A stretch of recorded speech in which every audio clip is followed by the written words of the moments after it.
Adjuntos, o podcast coletivo.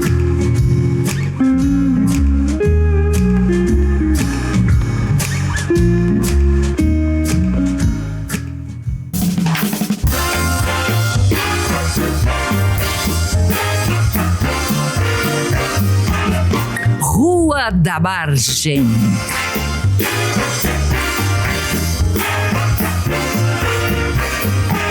Histórias, cenários e personagens de Porto Alegre.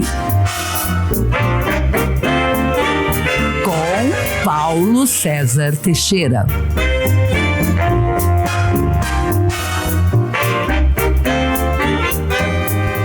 Olá, está no ar o podcast do Rua da Margem. Então, na semana passada, a gente tinha gravado um programa, todo ele dedicado à situação de desamparo, dos artistas gaúchos frente à calamidade das grandes enchentes de 2024, E a gente gravou no dia 11, e até aquele dia, só 30% dos recursos da Lei Paulo Gustavo, que é uma lei de emergência justamente para socorrer a classe artística, haviam sido liberados pelo governo do estado. Acontece que no dia seguinte o governo acabou liberando uma quantia muito maior, que chega entre 70% e 80%. E graças a Deus, Então a gente resolveu refazer os planos e a gente cancelou aquele programa. E foi uma pena porque o programa tinha, na verdade, tinha tido uma participação muito bacana do Gerald Thomas, que é o diretor de teatro mais internacional do Brasil e agora a gente sabe também o diretor de teatro mais gaúcho do teatro brasileiro, Porque ele havia se engajado muito fortemente na campanha pela liberação desses recursos aos artistas que estão,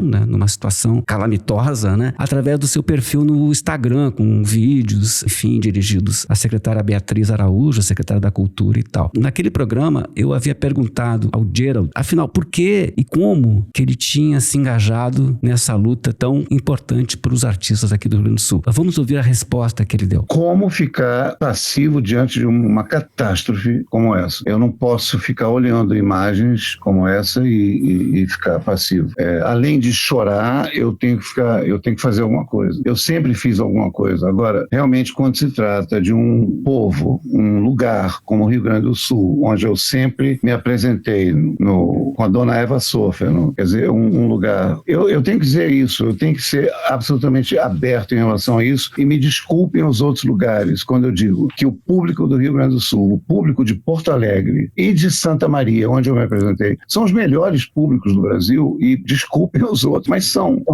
O público do Teatro São Pedro, lotado, então é uma loucura, é o melhor público que tem no Brasil, o melhor entendimento do meu trabalho, não tem a menor dúvida. E então é comovente isso, e é a fúria que gera esse engarrafamento financeiro, essa porcaria desse governo em soltar essa verba na hora, porque isso é uma coisa que tem que ser feita na hora. Rasga a burocracia, abre um cofre e faz esse negócio funcionar. Não tem que debater, não tem que gerar discussão. Isso é uma crise humanitária. Isso não é uma questão de ficar... Enfim, não tem debate, não tem discussão, gente. Então, a gente percebe que certamente essa atitude do governo do estado de liberar os recursos e fazer exatamente o que é correto foi ocasionada também por essa pressão, que foi realizada pelos artistas gaúchos, A atriz e produtora Dinora Araújo, que havia participado do programa anterior, ela me passou a informação que houve uma solidariedade de vários atores, atrizes, produtoras de outros estados. Ela me falou aqui do Atore Brasil, que é uma plataforma, um coletivo de atores e atrizes que se mobiliza pelo país. Houve uma audiência pública naquele dia na Assembleia Legislativa, enfim. Mas enfim, isso é passado, O fato é que a gente conseguiu acelerar esse processo e a gente convidou o Gerald para de novo estar com a gente aqui nessa conexão Porto Alegre e Nova York, A gente está até pensando, em fazer do Gerald o nosso correspondente agora do canal Adjuntos em Nova York e fazer um programa semanal com ele, que toda semana nós estamos agora incomodando o Gerald. Oi, Gerald. Oi, querido. E olha, eu aceito com prazer, porque eu acho que conexões feitas em situação de guerra ou quase guerra são conexões para sempre, são eternas. E, que maravilha. Sério, quer dizer, as conexões que eu fiz durante esse estado de emergência são realmente conexões familiares familiares eternos, com a Dinorá, com o Luciano, De Pernas pro Ar. São coisas fortíssimas, como na época que eu trabalhava na Anistia Internacional em Londres, né? Durante a ditadura brasileira, a favor dos presos políticos. Então, é uma coisa sanguínea, é uma coisa mais do que importante, é necessária. Sabe? Então, eu aceito qualquer coisa que você falar. Pula pela janela, Geraldo, eu pulo. Não vamos exagerar. E na semana passada, você citou também que você tinha participado, acredito que como um trabalho voluntário, né, no furacão o Katrina, que foi em 2005, sim, né? Como é que foi essa tua experiência lá? Então, é igualmente uma coisa catastrófica, e na época a gente nunca tinha vivido nos Estados Unidos uma coisa tão forte. Romperam os diques, né? E foi uma invasão e eram corpos boiando, sem atenção, e o Bush, o maldito presidente Bush, não acionou o serviço, todo o serviço que ele podia de emergência, não detonou tudo que ele podia detonar, quão rápido ele podia ter detonado. Então foi terrível, foi terrível. Então restou aos voluntários, o que não falta nos Estados Unidos, de gente pronta para atender tudo, de Cruz Vermelha até todos os outros que você pode imaginar. E nós, alguns artistas, muitos de estados, desde a Califórnia até Massachusetts ou aqui de Nova York, se mandam para lá e vão. Quer dizer,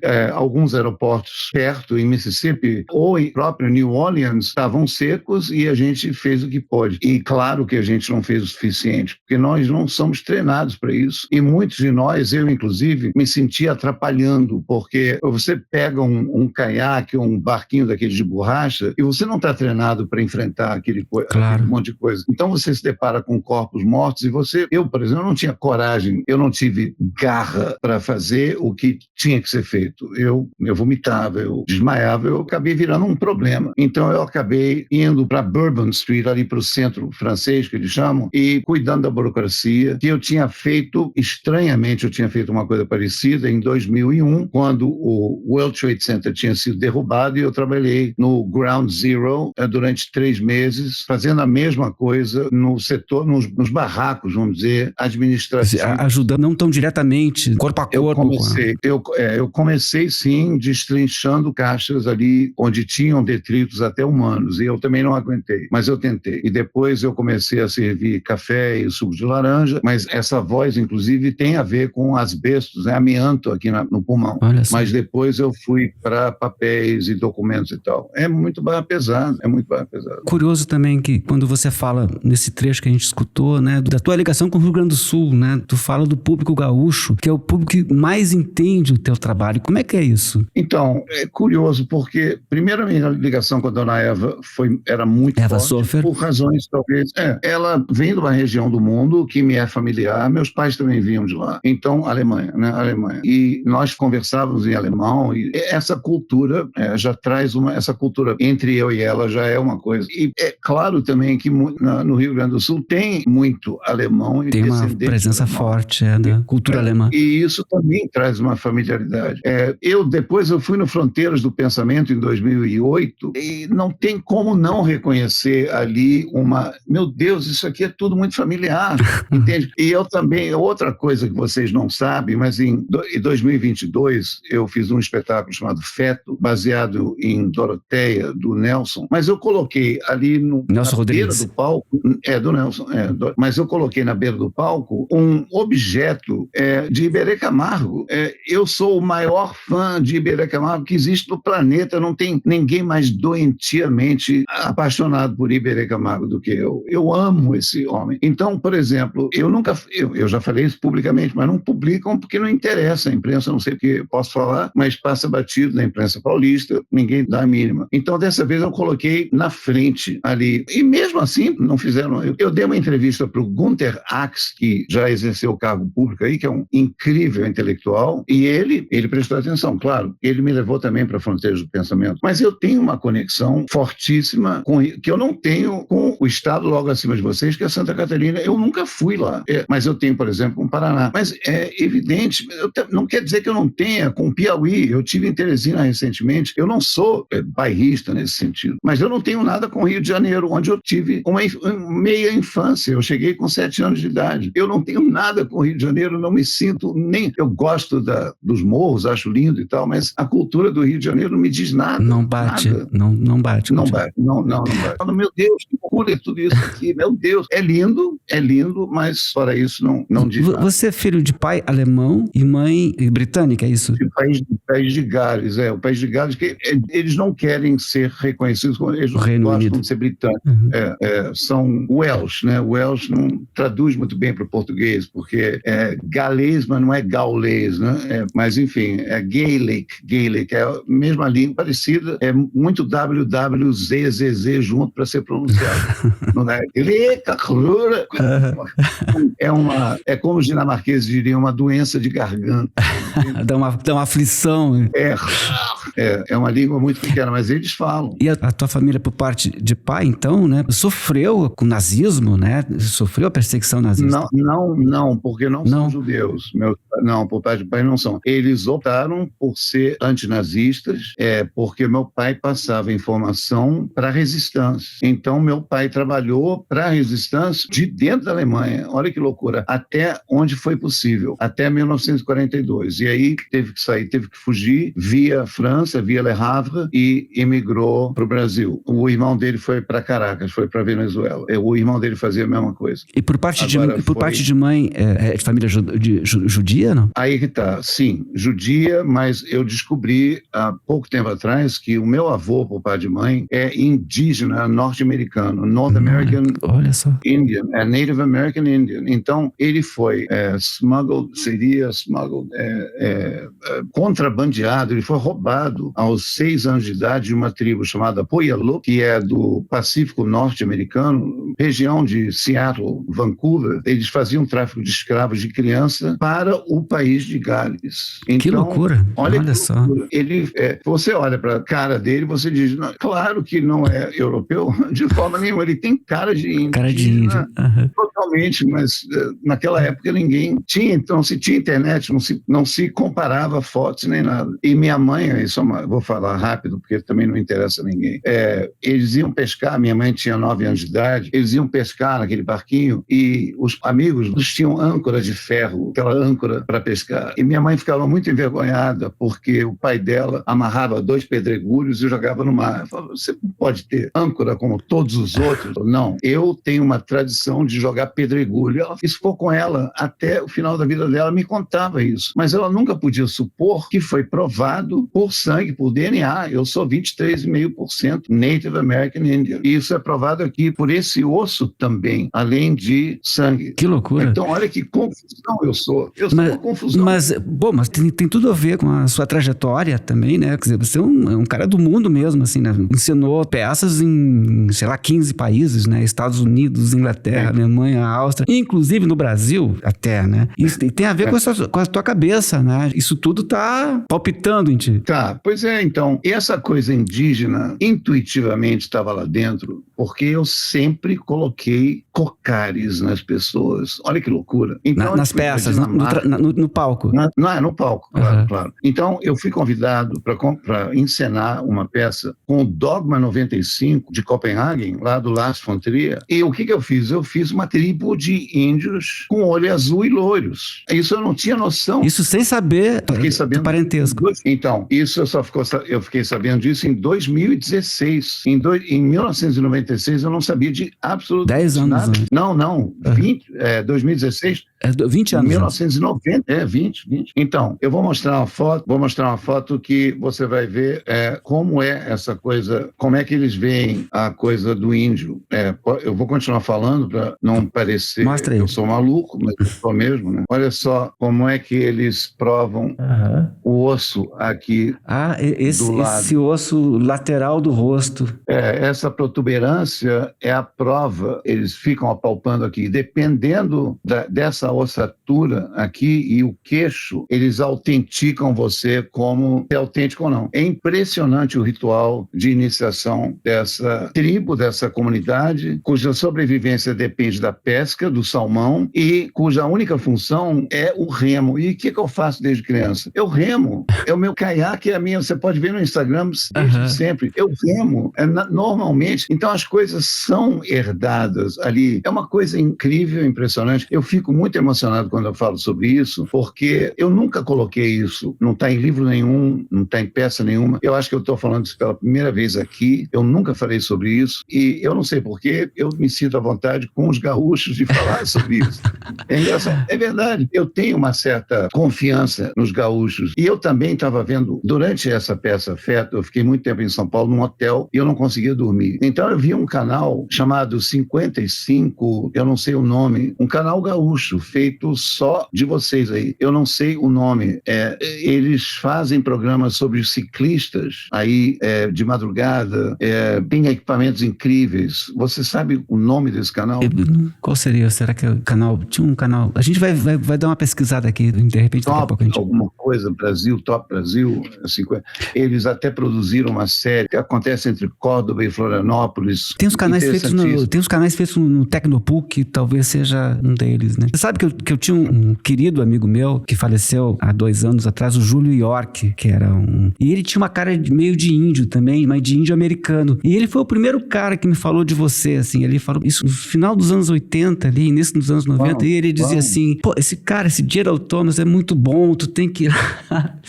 E agora você falando que você também é um índio americano, me lembrei dele, o Júlio York deve estar nos escutando lá, escutando a nossa conversa. Você nunca cruzou com o Tatata Pimentel? Sim, ele é de uma geração um pouquinho adiante, mas é uma grande figura, uma figuraça. Ele me levava para lá e para cá, ele era uma festa. Ele era uma festa, uma bela definição do Tatata Pimentel. Uma festa. Então, porque quando eu levei o Flash and Crash deles com a Fernanda Montenegro e a todos... A Fernandona e a Fernandinha. A Fernandona e a Fernandinha. Minha sogra na época. Sim. Minha sogra. Sim. Eu era casado. A gente ficou 3 meses morando aí, porque era a reformulação da peça para que a gente viesse de volta para cá e estrear aqui com Flash and Crash. Então, eu estava apavorado. Meu Deus, eu tenho que rever a peça inteira. E a dona Eva falou, fica aqui. Bom, lotou de qualquer forma, lotou o São Pedro todos os dias, não tinha problema. Maravilha. E de dia, eu tinha o dia inteiro para reensaiar. E eu fazia workshops com a galera de dia. Eu me lembro disso. Então. Talvez tenha sido nessa época que o Júlio tenha me falado. 92. A gente ia todo ano para Porto Alegre. Então, a gente ficava num hotel no centro, não tinha ainda esses hotéis modernos, era aquele hotel que o vento entrava pela janela. Era maravilhoso. Era a época que eu considero maravilhosa, que não era cultura pasteurizada, não tinha Sheraton, não tinha nada disso. Era cultura local, maravilhosa. E o Tatata te levava para passear. O Tatata é uma pessoa cultíssima, né? Tinha muito culto, um cara incrível. Cultíssima, e eu gostava de ir no Mercado Central comer peixe frito. Isso que eu gostava de fazer. Eu não gosto de ser levado para restaurante chique, comer a comida de todo lugar do mundo é igual, no velho cozinho, com aquele piquitico. Então ele me levava para esses lugares, né? Você nasceu em Nova York, né? Porque sabe que a internet é uma terra de ninguém, né? Tem algumas biografias tuas que falam que você não teria nascido no Rio de Janeiro. Não, nasceu em Nova York, né? Não, eu nasci aqui, nasci em Nova York, sim. Mas muita gente os jornais alemães me classificam como nascido na Alemanha, os londrinos como Londres. E aí eu falo, quer saber de uma coisa? Me coloca como nascido na Turquia e onde você quiser. Eritreia, se você quiser. Porque eu já desisti. Esse assunto demorou horas no Roda Viva de 2017. Onde você nasceu? Eu falei, eu não aguento mais. Eu nasci onde você quiser que realmente chega a ser uma chatice. E você nasci aqui. Você trabalhou como ilustrador, né, da página de opinião do The New York Times, é isso? Eu fui ilustrador da op page do New York Times por 5 anos. Não é exatamente... É uma posição de destaque, e muito orgulho e muito dinheiro, porque eu nunca ganhei tão bem. Eu tenho elas aqui, mas é muita coisa. Paga $350 por dia, enquanto o teatro pagava $120 por semana. Olha que diferença. Mas é um trabalho miserável, porque você tem que ter uma ideia genial por dia. Por dia. Sim, por dia. Sim. E não é cartoon, é desenho, é uma coisa muito elaborada, uma coisa muito, muito difícil, como essa aqui, por exemplo. Sim. Essa mão aqui. Sim, na verdade... Isso é enorme na página. Era um artigo de opinião opinião, alguém dava uma opinião sobre a conjuntura internacional, sobre algum assunto específico, e você tinha que fazer uma arte, traduzir aquilo numa imagem artística. Eu tinha que conversar com a pessoa. Isso quer dizer Henry Kissinger, Richard Nixon e pessoas assim. Bem relacionado. Às vezes eu não queria falar com essas pessoas, né? Mas eu tinha que falar, porque o artigo tinha que ser entregue ao mesmo tempo que a ilustração. Mas ainda bem que você também conviveu naquela época e em épocas posteriores, né, com pessoas bem mais interessantes, né, do que Nixon, Kissinger, o pessoal do Living Theatre, né, o pessoal, Samuel Beckett, né, você Sim, claro. chegou a trocar correspondência e depois você se tornou amigo dele, né, que é um dos maiores cabeças do século XX, né? Eu trabalhei com Beckett por 6 anos e encenei 19 espetáculos do Beckett em Premiere Mundial. Ele me deu 6 em Premiere e o resto eu fiz adaptações. E o Julian fez o único espetáculo fora do Living Theatre da vida dele, comigo. Ele trabalhando como ator, quer dizer, a única peça que ele trabalhou fora do Living Theatre como ator foi contigo. Foi comigo, E a maior influência até hoje na minha vida, o maior exemplo de pessoa, maior inspiração, não tem nada igual na minha vida como o Julian, até hoje. Não há momento na minha vida que eu não pense no Julian como honra, como respeito. A cultura do Julian como beatnik, como artista plástico, como poeta, como cultura mundial, como quebrador de valores, mas construtor de outros valores.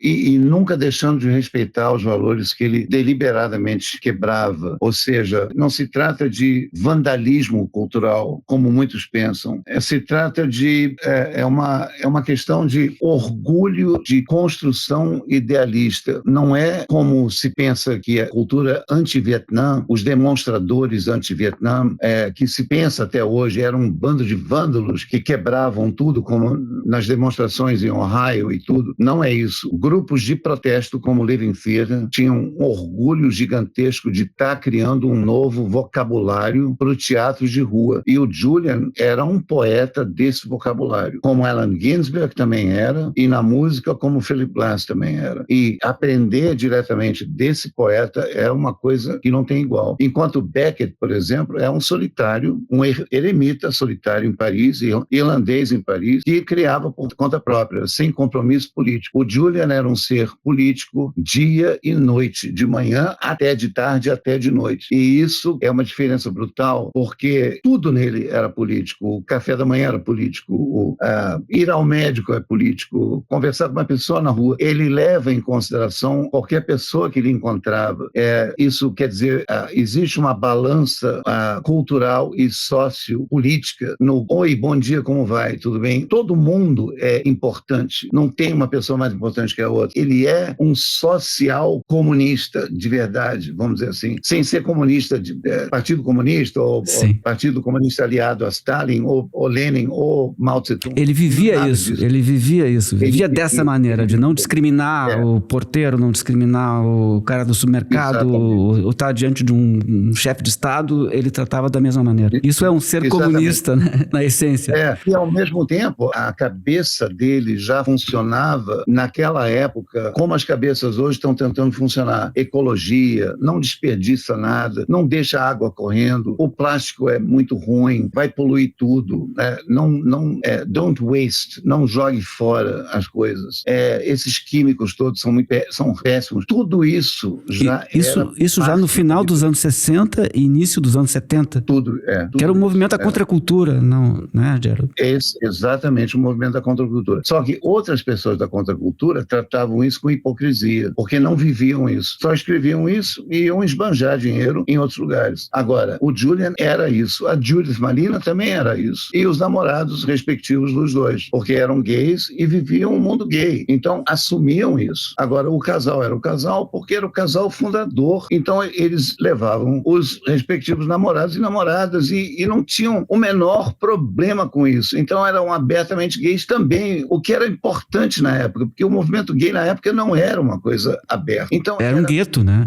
Era um gueto. Então, exatamente. Nem o Andy Warhol era abertamente gay. Então, isso também era importante. Então, era uma luta aberta em todos os sentidos. E por isso ele é meu... Eu fico emocionado. É por isso que ele é meu ídolo até hoje. E eu tive a honra e o prazer de dirigi-lo. É uma coisa impressionante. Imagino que sim, né? E imagina essa experiência de conhecer, de viver isso e conhecer essas pessoas. Você era bem jovem, né, na época. Eu tinha 28. 28 anos. Aliás, você está prestes a completar 70 anos agora, dia 1º de julho. Vamos entregar o Gerald aqui. Mas, puxa vida, 70 anos, 60, 50 e tantos de teatro, né? É uma data... 52 anos de teatro.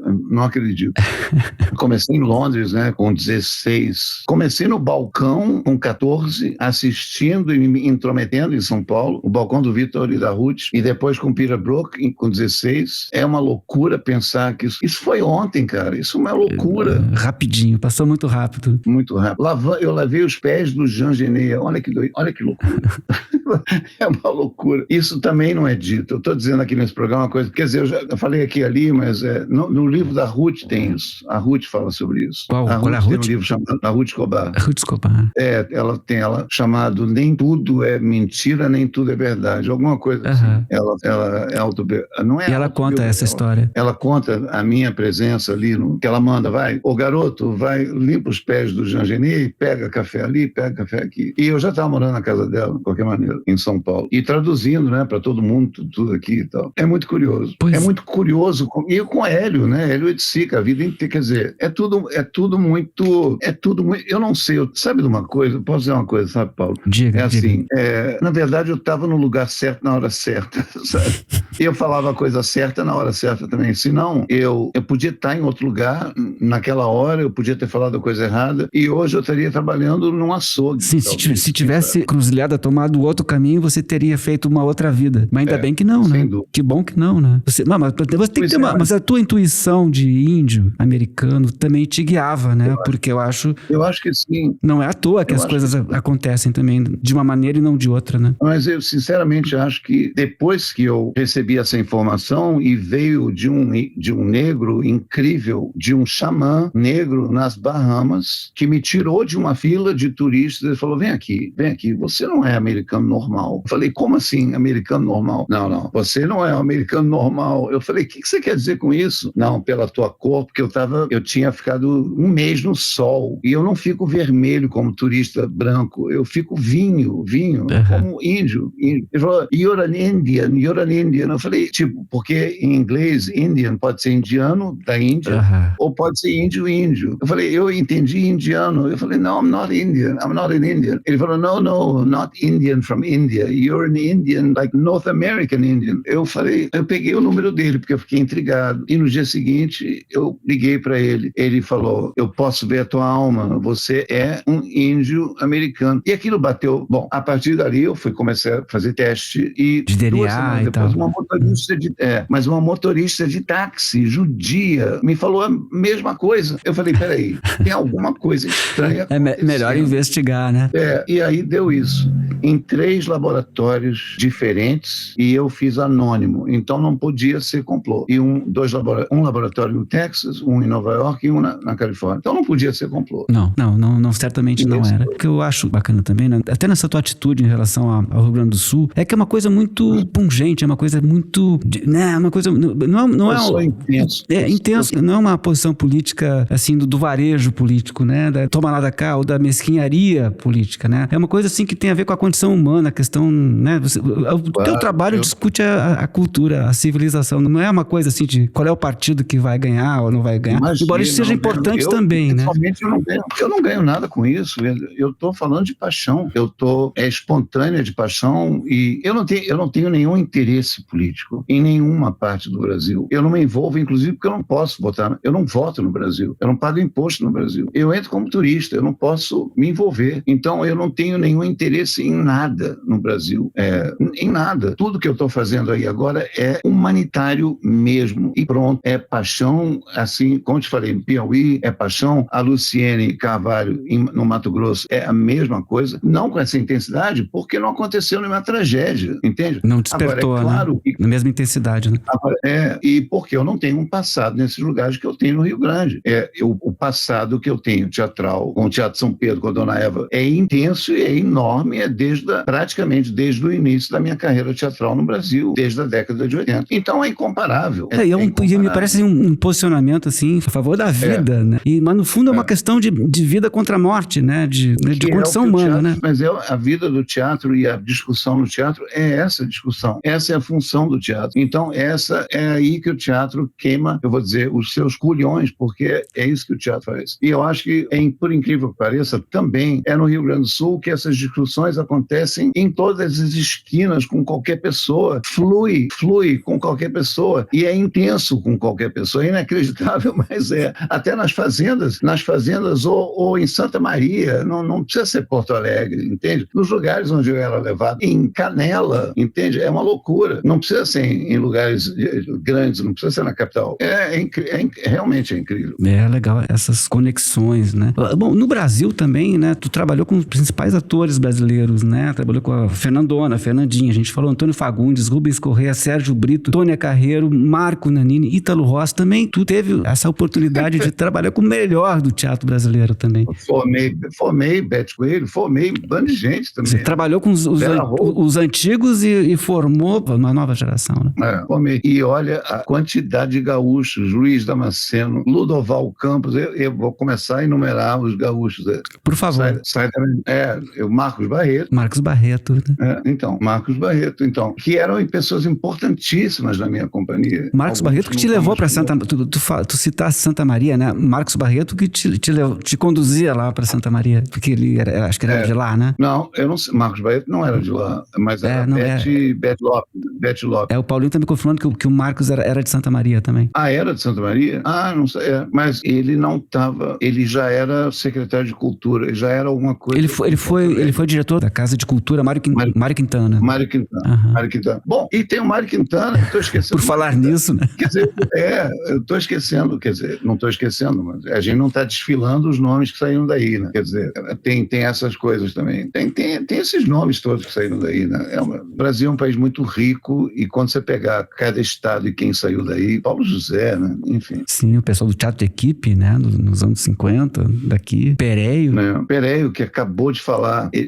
Pereio deu um depoimento a meu respeito tão fantástico. Você chegou a ver? Não escutei, não. Ele faleceu agora, recentemente, né? Ele falou com o Nanini. Pega muito mal se eu tocar ele aqui? Não, claro que não. Não, e que eu tenho tudo no telefone, todo mundo tem tudo no telefone, né? Uma coisa muito ridícula, mas é que o Pereio me emocionou muito. Então, parece que eu estou fazendo propaganda de mim mesmo, e estou mesmo, viu? Não, ainda mais que o Pereio, que era um locutor, né, de publicidade maravilhoso também, né? Fecha todas. Olha aqui, ó. Não, é interessante. Por exemplo, eu acho Gerald Thomas, eu acho um privilégio eu ser contemporâneo dele, sabe? Estar vivo quando um artista um verdadeiro artista como esse, estão fazendo isso. O Gerald, eu me dei muito bem com o Gerald. Me falaram, você vai brigar, não sei o quê. Não aconteceu nada, foi tudo paraíso, foi tudo... Pereio e Marco Nanini conversando. Ouvir isso do Pereio é incrível, né? Não é fantástico? Não. Olha, o Pereio elogiar alguém já é uma, né? Já é, né? Uma coisa rara, né? Então tá, Gerald, querido, muito obrigado por tudo que tu fizeste pela gente aqui, pelo Rio Grande do Sul. Isso eu não quero que você agradeça, não, porque isso é uma obrigação. Eu não preciso agradecer nada. Eu que agradeço, eu digo, foi uma honra, e você tem como me contactar a hora que você quiser. Não, isso já está combinado. Não sei se a Carol já te mandou o contrato aí para Nova York, para tu assinar, não, para ser o nosso correspondente. Eu cubro tudo, até buraco de rua. Então tá, muito obrigado. Um beijão para ti e nos falamos. Tchau, tchau. Tchau, gente. Brigadão. Obrigado. Tchau. E o podcast do Rodamar de volta daqui a 2 semanas. Adjuntos, a gente pode mais.